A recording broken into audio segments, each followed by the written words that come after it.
a funny thing happened over the summer. I got my braces removed and I figured out how to use a straightening iron. And when I came back to school the next year, things were a little bit different.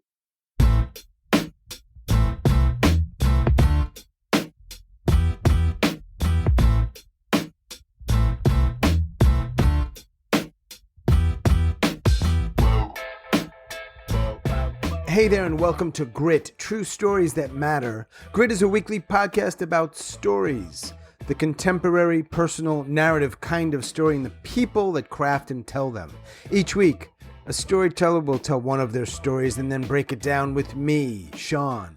Why, you ask? Well, we want to feature these tellers and their stories, and also to help you, our listeners, craft and tell better, more engaging, more relatable, and more memorable stories. True stories, personal stories, grit stories. We are in the middle of season number 2, dedicated entirely to women, and today I am joined by Erin Barker. Erin lives up in New York City, and she is the executive director of the Story Collider, which helps people of all walks of life, from scientists to doctors to patients to engineers, teachers, and firefighters, tell their true personal stories about science. We first met when I was on the Story Collider podcast. Erin's a great coach and producer, and I'm really pleased that she's joining us here on the Grit podcast. As always, check the show notes for upcoming events and workshops, and help us out. If you listen on Apple, rate, review, and subscribe, or at least one of those. It really helps people find this podcast. We really appreciate that. And without further ado, Erin Barker, let's dive in.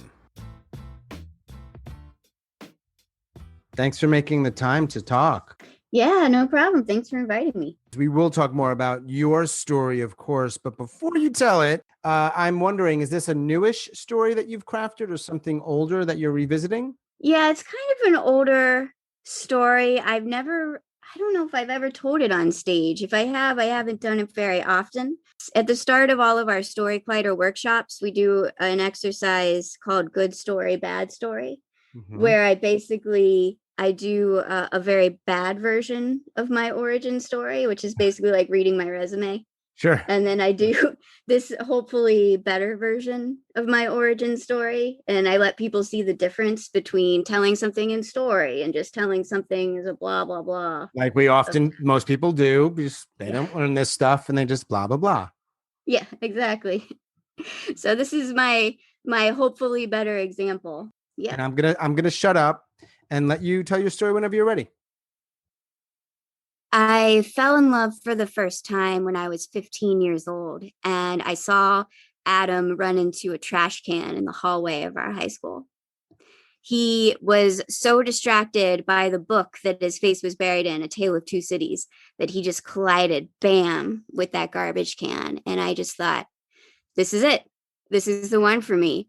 Because Adam was so cool in so many ways. He was the lead singer of a band called Six String. He was, academically ranked one of the highest in our class. He was on the soccer team, a starter on the varsity soccer team, but he was also secretly nerdy enough to be so into A Tale of Two Cities that he would collide with a trash can. And I thought, this is perfect. So I asked him out and he said no, for all the aforementioned reasons about how much cooler he was than me, I assumed. And so I thought, oh, great. Well, this will be fine. I will just avoid him for the entire rest of high school. And unfortunately, that didn't work out because both Adam and I were on the magazine staff at our high school. And for junior year, he had been named editor of the opinion section, and I had been named assistant to the editor of the opinion section. So I was facing down a whole school year of assisting someone who had just rejected me. Awesome. But then a thing happened over the summer, which is that I got my braces removed and I figured out how to use a straightening iron. And when I came back to school the next year, things were a little bit different, especially because now I was Adam's assistant and I was assisting him all the time, which I think he found very attractive. So that year over Christmas break, he showed up on my doorstep in the middle of the snow and he said, Erin, I'm in love with you. Be my girlfriend. Because that is the type of thing that only someone like Adam could get away with doing and saying. And so I did. And it was a great time in my life. Not only did I have this boyfriend that I'd always wanted, but I also, was really learning to love journalism in the work that I was doing. I was writing a lot of pieces and getting this amazing feedback from everybody in my class. I loved it. Journalism gave me the power to ask people questions, whatever I wanted to know, and they would just tell me. And I was really just falling in love with being able to tell people's stories, being able to show people another point of view about how to look at something. And I was getting so into it that I thought, well, maybe next year I could be chief editor. It was a long shot because my grades weren't great, but I had recently been promoted to sports editor, as every sports editor is fired about a few months into the job. And so now Adam and I were on the same plane. He opinion editor and me sports editor. And when we talked about applying for chief editor next year, the problem was we both wanted to apply. And when we talked about it, he said, Erin, I just don't think you should apply for chief editor because I don't want you to be disappointed when you don't get it. Why don't you apply for a managing editor instead? And that way it can be like you're my assistant again and we can go back to the way things were. And strangely, the idea of becoming Adam's assistant again did not excite me. But I thought, he was probably right. He was so much smarter than me. He got such better grades than I did. He was clearly a better choice for editor in chief than I was. And he was right. I would probably just get rejected. So I didn't apply. And shortly afterward, Adam dumped me and started dating the entertainment editor. And I had to listen to them tickling each other in the magazine lab all the time. This magazine lab that had once been my safe place, my safe haven. And then after that, I got rejected from my dream journalism school at Ohio University, and Adam got accepted. I was crushed. But I decided this time I wasn't going to take defeat lying down. So I made copies of all of my articles and I put them together in a binder and I added some recommendation letters from my journalism advisor, some of my teachers, and I packaged it all together and I mailed it off to Ohio University and I asked them to reconsider their decision. And a few days later, I got a call. I was in. They changed their minds.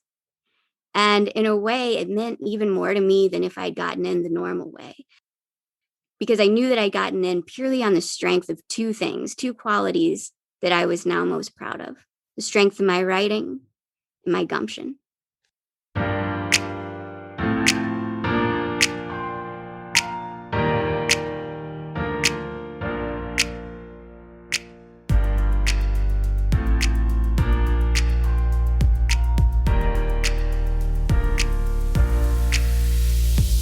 She ended on gumption.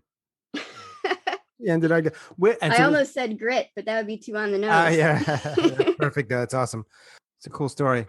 Do you recall like how many, for lack of a better word, versions of that story did you sort of go through and tweak to where it is today? Was that like one perfect shot where you nailed it, or was it like iteration after iteration? Definitely, I think all of my stories are iterations, that comes by performing and feeling out reactions and new things occur to you. You make new connections. People ask me all the time how many stories I have, and I'd never know how to answer that question because they have 20 versions of the same story. Right.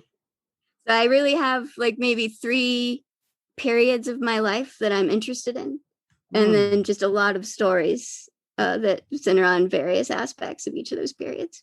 I've never heard anybody say it quite like that. Like a lot of your stories are centered on certain periods of your life. Yeah, that makes sense. Huh. Yeah, I don't know if other people think of it that way, but that's how I think of it. Yeah, I think most people think of it as like, what's the big stuff that has happened, which makes sense. But I think some of the best stories I hear are often not the big stuff. The smaller Yeah. moments that you find some stuff about it that makes it compelling.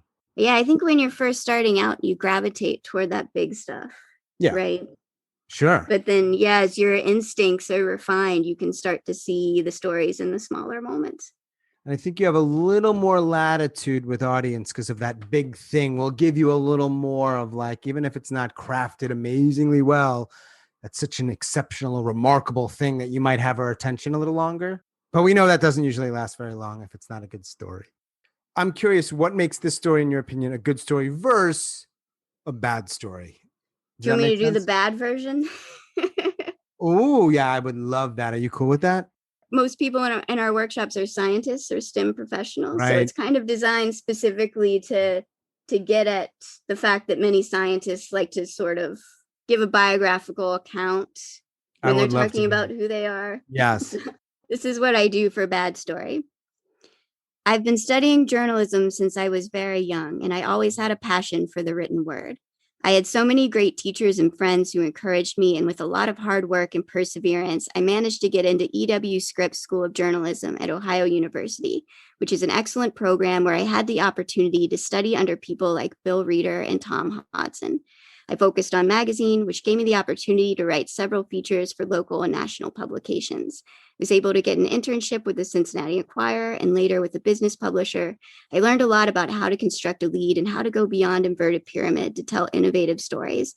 And when I graduated, I was a journalist. Wow. Nothing wrong with that. There's nothing wrong. Like that's information and it's very interesting. So I'm going to ask you, and I imagine this is part of the conversation you have with your workshop students. What are the main differences, right? I like to ask them how many people were able to pay attention throughout the bad version Yeah. versus the good version. And most people can see the difference there. I sometimes ask them to raise their hands if they felt hostile towards me during the bad story. And some of them sometimes raise their hands, Ooh, all which right. is kind of interesting. And I Yeah. ask them which one makes them trust me more. And it's usually the good version. People say engenders more trust, even though I'm sharing mistakes I've made or flaws about Sure. myself. Despite that, it's still the more trustworthy version.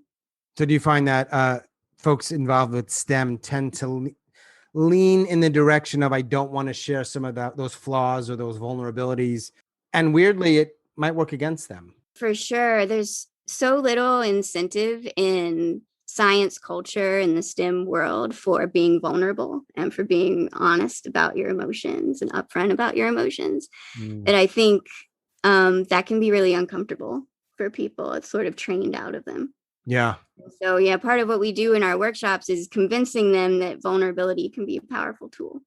Completely understandable why they would be hesitant to do that. And I would imagine even if some want to do that, they may not know how to do that. Right. So, what are some of the Totally. things? I'm putting you on the spot here a little bit. So, are there things that you're able to share with them in terms of when they think about craft and or tell the story that lends itself to that kind of truth or vulnerability? Yeah, we share a lot of actually scientific research with them that kind of Smart. points to the advantages of vulnerability. And one of these studies is by a social scientist named Susan Fiske. She has this theory that she posits that in order to be an effective expert, we have to be perceived as both warm and competent by Hmm. our audience. And all of us, we're always making snap judgments whenever we meet someone about how warm or how competent they are, how able they are to carry out a task, and then whether we can trust them to carry out Mhm. a task in a way that benefits or supports us are kind of those two frames of reference. And so she actually measured people's responses in terms of how they ranked different professions and kinds of people in terms of warmth and competence, and found that scientists sadly score very high in competence and very low in warmth. And so when we're talking to them, we talk about this idea that if you want to bring up your warmth so that you can be that effective expert that people trust, share your vulnerability, your humility, your sense of humor, all of these things that help us connect with other people. Yeah. And part of that sometimes your flaws or even your failures, I'd imagine. Yeah, Yeah. absolutely. It's tricky though, right? Especially if they're in these big conferences and everybody's on that stage. It still might be effective, but I could absolutely understand why they might be like, no, I think I'm just going to go with closer to Erin's second story there. Yeah, It's definitely. safe. There's definitely a time and a place. When you're defending your thesis, you probably Right. don't want to tell your story about your ex-boyfriend from high school. Sure. Audience matters a lot. And I don't know how you framed it, but there's something about us rooting for you. And that I you asked. asked them if they felt hostile toward me That's during the it. bad story. Yeah. Presumably we don't want to feel that way. Yeah. We don't want, so the way I'm sort of reframing that a little bit is, are we, if I'm not hostile, I'm typically rooting for somebody. I know that's a big thing in storytelling and can also be challenging. It's hard. Yeah. Yeah. Sometimes the stories I want to tell, like, I don't give a shit if you root for me, but it does kind of matter because you don't want to lose your audience. Yeah. Hmm. Totally. All right. So I'm going to circle back to the other thing that you had mentioned about paying attention. How do you create a space so people want to hear the next thing out of your mouth? That's Mm. hard. Let's assume they're already somewhat on board. They're not forced to be there. Let's assume their phones are not right in front of their faces. You still have to figure that out. So what are some of the things that you either teach or model for that? Yeah, we have this idea called the cow and the fence that was shared with us by one of our board members, Steve Zimmer. Yeah, he's an amazing storyteller, one of Yeah. the greatest of all time. Check him out on The Moth. Steve has this concept of the cow on the fence. I sent him a draft of one of my stories for notes once, and he, in return, sent me this photo of a cow stuck on a fence, Mm-hmm. as if this would be self-explanatory. Sure. So Steve, Sure. I'm gonna Right. need a Sure. little bit more. Okay. Thank you. Need a Yeah. little bit more explanation here. And he told me this picture of this cow stuck on this fence is a picture of a story. This is what a story is. He says, Mm-hmm. we know what this cow wants, which is to get on the other side of the fence. Mm-hmm. We know what's standing in its way, which is this fence. Mm-hmm. We don't know what's going to happen. It could go either way, it could go any way for this cow. And so we're in this moment of dramatic tension with Mm-hmm. this cow. So we use this photo to represent dramatic tension in our workshop program to show people, if you want to keep people in suspense, waiting to hear what's going to happen next, we got to know what you want, what's in your way, and we have to be just have no idea how you're going to accomplish that. I love that. But you could also arguably, right? Let's say it's a 10-minute story. You could have, I'm clear on what I want. I want to get the girl. Something's in the way, a guy, another guy. And you don't know what's going to happen, but there's still things we can do throughout the story that amps up that surprise, those stakes. Because I think if you don't make it somewhat granular, you could still lose people.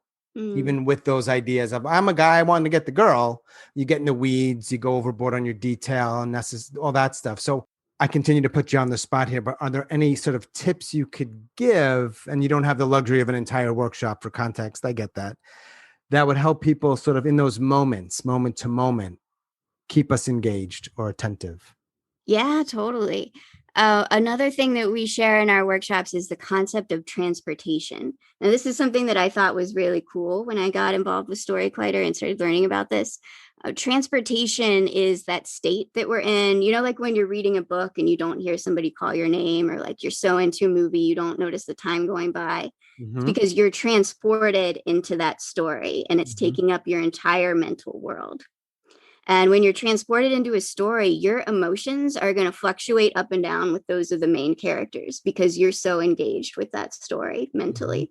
It's really fascinating. When Yeah. you're transported into a story, you're more likely to share it with someone, to go back and listen to it again, to like dive deep into the subject matter. There's all these things that happen as a result because it has a powerful effect on you. There's a scientist, Dr. Melanie Green, who studies this concept.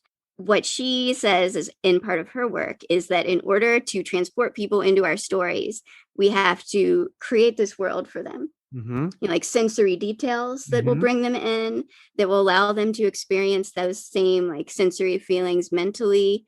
Having a consistent world that we've built, you know, like when you're watching a movie and there's some kind of like plot hole that just sucks you right out of it. Mm-hmm. You want Mm-hmm. that world to be consistent for people to enter into. So I try to focus on building scenes in Yes. my stories. I think it's really important to have specific moments that people can latch onto and be a part of.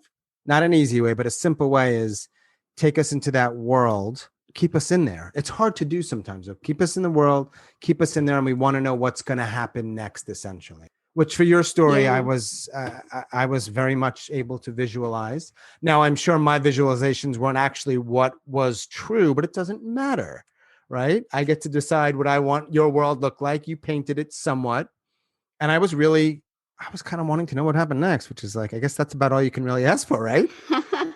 Yeah, totally. And I think you make a good point with oral storytelling. It's important not to overburden people with a lot of like descriptive details when you're trying to draw them into the scene. One of the questions that I ask our workshoppers when I tell the story is, in that opening scene when he runs into the trash can, do you have a mental picture of that? And I saw Adam run into a trash can in the hallway of our high school. He was so distracted by the book that his face was buried in, A Tale of Two Cities, that he just collided, bam, with that garbage can. What are you picturing? Most people are picturing the halls of their own high school, Sure. right? They're not picturing my high school. They don't know what color the lockers were or anything like that. Yep. But it's enough to allow them to create their own mental world. Giving us enough. You can't give us nothing. You got to give us something. But if you go overboard, right, and you only have so much time, you're almost stealing a little bit of my imagination. And that's a tricky balance, though. So I think you did a really nice job. I was imagining it. Right. Like, I don't need to know for this story, the colors of the walls in your school. It's a lot. Yeah. I mean, at the end of the day, people just want to connect with a character, right? And so if your story is so bogged down in details that they can't connect with the character, yeah, that's a problem. Yeah. I'm not going to ask you to give away all your workshop secrets. I would rather people just take the workshop. Are there other things that stand out, big stuff, particularly when you're dealing with people who are newer to this, that they tend to struggle with? It's really important to focus just on one specific story arc in oral storytelling with limited time, right?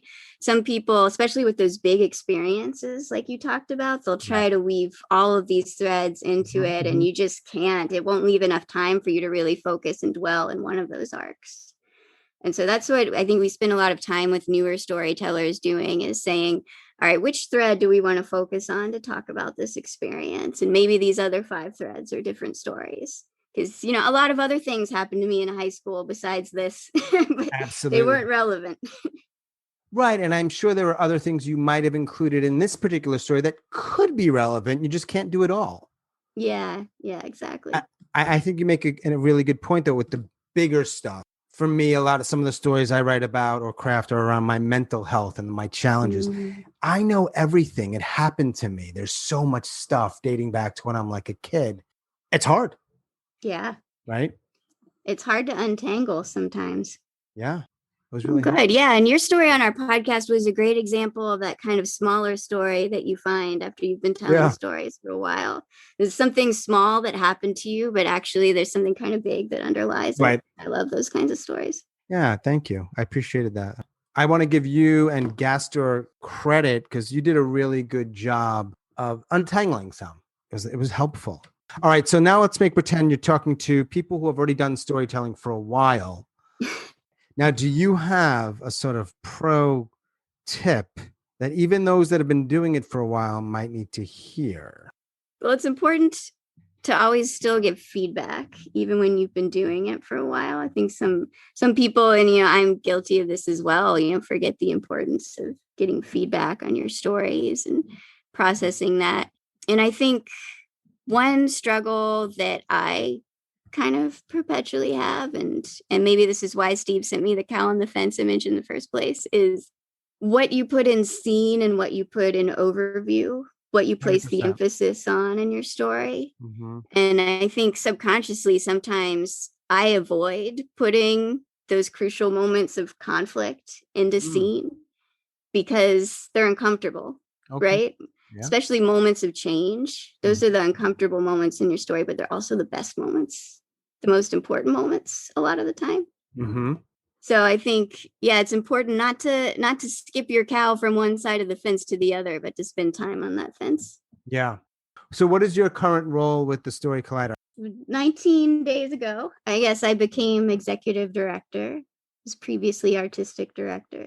We used to have this model where we had, I was the artistic director and I had a co-director who was the executive director. And our prior executive director, she left the organization last August. Mm-hmm. And so we brought in an interim ED, a nonprofit consultant who worked with our board, deciding how to move forward. And they asked me to become the sole director going forward. And we hired a couple of new staff positions to support that.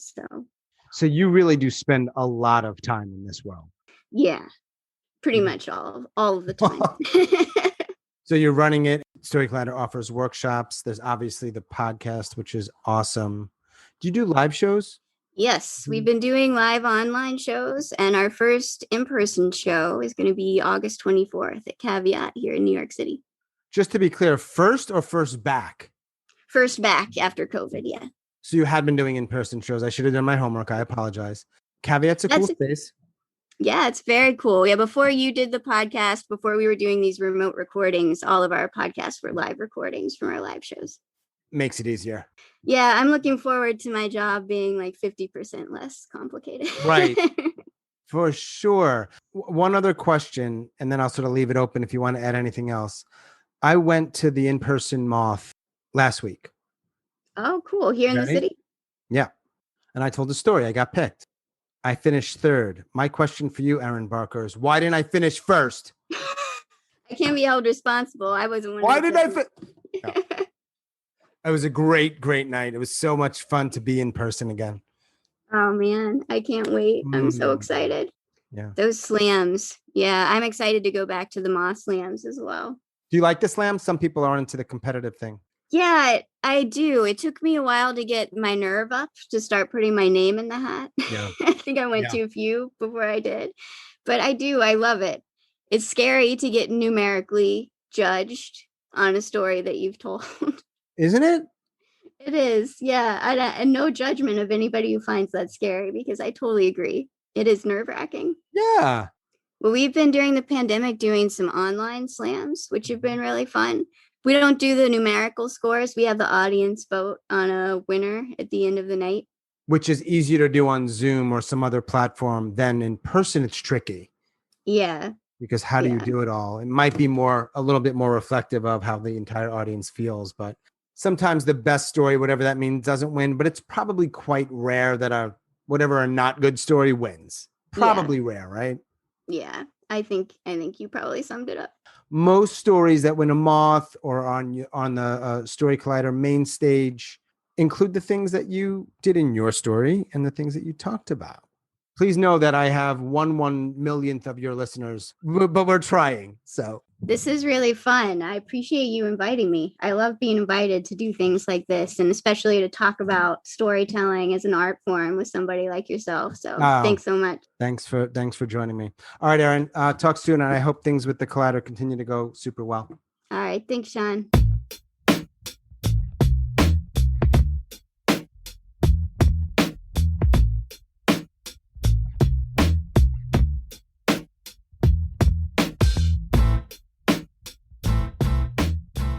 As always, thanks so much for listening and all of your support. And special thanks to Erin Barker, Executive Director of the Story Collider up in New York City. Thank you, Erin, for joining me and telling your story and breaking it down. Check the show notes for upcoming workshops and events, including the Mental Health Happy-ish Hour and Open Mic, The Flash, which is a little bit of improv and a little bit of story, and a whole lot of courage. And of course, a gentle reminder, if you listen on Apple, please rate, review, or subscribe. It really helps people find this podcast. That's all for episode number 39. Boom.